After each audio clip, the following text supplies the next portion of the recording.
زیادہ برابر سے جو یہ ہے قطار اس میں بیٹھے، کیونکہ ہمیں اور آپ کو انہیں عزت بھی دینا چاہیں گے. یہ علماء کرام اور ائمہ کی تمام عوام کا یہ فرض ہے کہ ان کی عزت کرے. یہ ہمارے رہنما ہیں. اور اسی کے ساتھ میں دعوت حضرت علامہ مولانا عالم نوجوان مولانا شاداب چشتی صاحب کو وہ آئے اور اپنے نورانی عرفانی بیانات سے ہم تمام حضرات کے قلوب کو منور مجلہ فرمائیں. مولانا شاداب چشتی صاحب. بسم اللہ الرحمن الرحیم.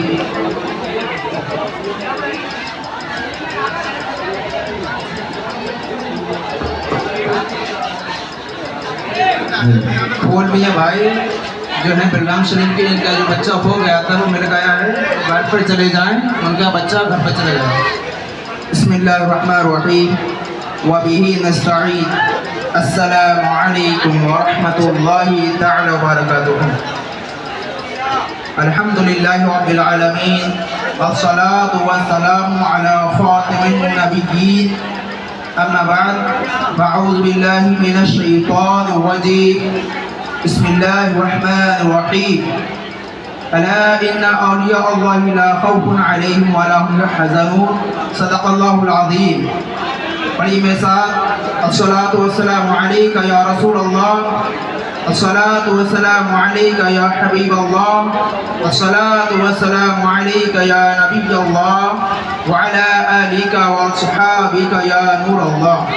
فرمانے آخر نبی صلی اللہ تعالی علیہ وسلم ہے جس نے مجھ پر ایک مرتبہ درود پاک پڑھا، اللہ رب العزت اس پر 10 رحمتیں نازل فرماتا ہے، اس کے 10 گناہوں کو بخش دیتا ہے، اس کے نامہ اعمال میں 10 نیکیاں لکھ دی جاتی ہیں. پڑھیے درود شریف صلی اللہ علیہ محمد صلی اللہ علیہ وآلہ وسلم. پیارے اسلام بھائیوں، یہ محفل بہت مقدس محفل ہے. ہم جس ولی کی محفل میں یہاں جمع ہوئے ہیں یہ ہمارے پیر و مرشد بھی ہیں. پیارے اسلامی بھائیوں، یہاں پر کیونکہ ولی جو بنتا ہے یہ ادب سے بنتا ہے. جس کے اندر جتنا زیادہ ادب ہوتا ہے وہ اتنا ہی زیادہ سیکھتا ہے. کیونکہ فارسی کا مقولہ ہے با ادب با نصیب، بے ادب بے نصیب، بے ادب بد نصیب. پیارے اسلام بھائیوں، کیونکہ ادب سے ہی انسان بنا کرتا ہے. اگر وہ بے ادب ہو جائے تو وہ شیطان بن جاتا ہے. کیونکہ شیطان کے لیے شیطان بنانے والی جو چیز تھی وہ بے ادبی ہی تھی، کیونکہ اس نے حضرت آدم علیہ السلام کی بے ادبی کی تھی. اس نے جو ہے حضرت آدم علیہ السلام کا ادب نہیں کیا تھا، بلکہ اللہ رب العزت نے جب اسے سجدے کا حکم دیا کہ بنائے کہا اے فرشتوں سجدہ کرو، سب نے سجدہ کیا، سب نے آدم علیہ السلام کے آگے اپنے سر کو جھکا دیا. پر ابلیس کا جو تکبر کی وجہ سے، جو غرور کی وجہ سے، جو گھمنڈ کی وجہ سے اس نے جو ہے اپنے سر کو نہیں جھکایا، پر اللہ رب العزت کی طرف سے اسے راندہ بارگاہ کر دیا گیا. پیارے اسلام بھائیوں، تو ہمیں ادب سیکھنا ہے. کوئی ابلیس کے لیے ہم گناہ کرتے ہیں، اگر ہم سے کوئی گناہ ہو جاتا ہے تو کیا کہتے ہیں کہ ہمیں سے یہ گناہ شیطان نے کرا دیا، ہمیں یہ گناہ شیطان نے کرا دیا. میں آپ سے پوچھنا چاہتا ہوں کہ شیطان کے لیے سجدہ کرنے پہ کس چیز نے مجبور کیا؟ اس کے اندر شیطان نہیں تھا. شیطان جو ہے فرشتوں کو پڑھایا کرتا تھا، جنت میں رہا کرتا تھا، سمجھے؟ اس کے لیے جو شیطان بنانے والی چیز تھی، جسے شیطان کے لیے شیطان بنایا، وہ چیز کون سی تھی؟ وہ چیز غرور تھا، گھمنڈ تھا، بے ادبی تھی، اسی لیے وہ شیطان بن گیا. پیارے اسلام بھائیوں، کیونکہ ہمارے 2 دشمن ہیں. ایک ہمارا نفس امارہ دشمن ہے جو سب سے بڑا دشمن ہے، دوسرا ہمارا شیطان دشمن ہے. پیارے اسلام بھائیوں، کیونکہ ایک مرتبہ حضور صلی اللہ علیہ وسلم جنگ کر کے فارغ ہوئے تو آپ نے فرمایا اب ہم بڑی جنگ کی طرف لوٹ رہے ہیں، کیونکہ یہ کافروں سے جنگ کرنا یہ چھوٹی جنگ ہے اور اپنے نفس سے جنگ کرنا یہ بڑی جنگ ہے.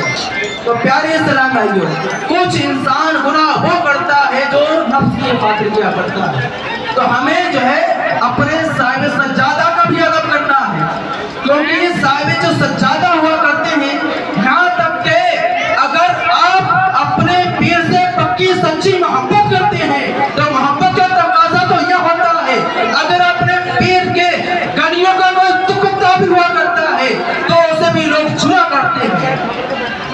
तो पीर की मोहब्बत का तकाजा ये होता है, अगर उस गली का कुत्ता भी होता है तभी उसे बसो दिया जाता है, उसका अदब किया जाता है। यहाँ तो जो है साहिब सज्जादा खुद मौजूद है, तो इनका अदब का तकाजा यह है, इनके सामने ऊंची आवाज नहीं करना है, क्योंकि ऊंची आवाज करेंगे तो होगा यह कि ये बेअदबी होगी, और बेअदबी जो है बहुत बड़ा गुनाह हुआ करता है। अगर साहिब सज्जादा कहें कि खामोश हो जाओ तो पूरी महफिल में सन्नाटा सजाना चाहिए, यह अदब का तकाजा होता है, यह फना बताने का तकाजा होता है। अगर साहिब सज्जादा ये ऐलान करें कि मेरे चाहने वालों, मेरे मुरीदों, मेरे आशिकों, आप इतनी दूर से आए हो, बदायूं शहर के रहने वालों, फला फला गांव के रहने वालों, आप हजरात प्यार मोहब्बत से, इत्तेफाक से, शांति से बैठ जाएं, तो इस बात के लिए आप अमल करेंगे? अमल करने के लिए कौन कौन तैयार है? हाथ उठाइए। साहिब सज्जादा हुक्म कर रहे हैं, सब लोग बैठ जाइए। तो कौन कौन बैठ रहा है देखेंगे। अब हम ये देखना चाहते हैं कि अपने पीर से कौन मोहब्बत करता है। अब बांटने का तकाजा यह होना चाहिए कि शोर भी नहीं होना चाहिए, किसी के अगर कोनी भी लग जाए तो माफ कर दे, यह तकाजा होना चाहिए। और कोई इंसान एक दूसरों को कहने का हुक्म भी नहीं करे, शोर भी नहीं करे, क्योंकि अगर हम कहने के लिए मना करेंगे तो हजारों की पब्लिक तो ऑटोमेटिक शोर हो जाएगा, बल्कि शांति के साथ सुने, अदब के साथ सुने। साहिब सज्जादा का भी अदब महसूस रखें, दरगाह का भी अदब मजबूत रखें। प्यारे इस्लाम भाई, यहाँ से कुछ सीख के जाएं, जो हमारे अंदर खराबियां हैं उसे खराबी को दूर करके जाएं। अगर हम यहाँ पर आए हैं पहले नमाज़ें नहीं पढ़ते थे तो यहाँ से अहद लेके जाएंगे, हम नमाज़ें पढ़ेंगे। अगर हम यहाँ पर आए हैं पहले जो खाते थे तो हम ये अहद करें कि यहाँ के जाने के बाद में अपने पीरों मुर्शिद की मोहब्बत की खातिर हम इस जुए के गुनाह को छोड़ते हैं। अगर आप इस अहद करके जाएंगे, अगर आप पहले जो शराब पीते थे, बदकारी करते थे, बुरे काम करते थे, अगर आप इस दरबार में आए हैं अपने पीर से मोहब्बत करते वाकई में अगर फैस करना चाहते हैं तो यहाँ से जाने के बाद में उस गुनाह की तरफ भटकना भी नहीं है, उस गुनाह की तरफ छूना भी नहीं है। अगर आप अपने वालिदैन की फरमाबरदारी नहीं करते थे, क्योंकि एक बुराई हमारे मुसलमान के अंदर बहुत राज होती चली जा रही है, अपने वालिदैन की फरमाबरदारी नहीं करते हैं, बेटा अपने वालिदैन को सता रहा है, मांग रहा है तो रहा है। जब हम दरबार में आ जाएं, मखदूम पाक के दरबार में आ जाएं तो होना ये चाहिए जब यहाँ से जाएं तो नेक सीरत बन जाए, नेक अखलाक बन जाए। ये आपकी मस्जिद में मुझे इतना अफसोस हुआ जब मैंने नमाज़ इशा अदा करी तो देखा कि अवाम जो यहाँ से वहाँ टहल रही है और चंद नमाजी मस्जिद में नमाज पढ़ रहे हैं। आपके आने का क्या फायदा है? उसमें आने का मान मकसद ये होता है कि हम 2 या 3 दिन या कम से कम 1 दिन अपने पीर के नक्शे कदम पर चलकर जिंदगी गुजार सकें। तो प्यारे इस्लामी, इस बात के लिए पक्का अहद कर लीजिए, पक्का। और ये महफिल समा होगी, इसके लिए बहुत अच्छी तरीके से आप सुनिए और इस फैज़ हासिल कीजिए। और इंशाअल्लाह अगली साल से साहिब सज्जादा ने जो है थोड़ा प्रोग्राम रहा है, तो इंशाअल्लाह अगली साल से, क्योंकि अब हर खानकाएं तरक्की कर रही है, हमारी खानकाएं पीछे होती चली जा रही है, तो तरक्की का मेन जिम्मा जो है वो मौलाना के इख्तियार में होता है। अगर मौलाना लोग हमारे पास में ज़्यादा मौलाना होंगे, ज़्यादा हमारे पास में मुकर्रीन होंगे, ज़्यादा उपास होंगे, तो हम तरक्की कर पाएंगे। तो इंशाअल्लाह अगली साल से, जैसे कि चचौश शरीफ में देख लीजिए महफिल, यानी कि वहाँ पर भी चिश्ती खानकाह बहुत बड़ी खानकाह है, वहाँ पर भी जो है मीरा शरीफ का प्रोग्राम हुआ करता है, वहाँ पर भी जलसा होता है। इसी तरीके से आपके पड़ोस में महाराणा शरीफ है, यहाँ पर भी जो है चिश्ती खानकाह थी जो पहले, अब तो कादरी खानकाह, यहाँ पर भी जो है जलसे का इहतमाम हुआ करता है। तो प्यारे इस्लामी, इंशाअल्लाह अगले साल से भी यहाँ पर भी कोशिश की जा रही है कि यहाँ पर भी जलसे का प्रोग्राम रहेगा साहिब सज्जादा के हुक्म से। हजरत साहब इस बारे में ऐलान करेंगे, मशवरा हो रहा है। تو میرے کہنے میں اور آپ کے سننے کے لیے اولاد کو خدا تعالیٰ فضل کرے سماتا ہے. ہم سب کو اس پر عمل کرنے کی توفیق اور رفیق عطا فرمائے. آمین. اجازت میرا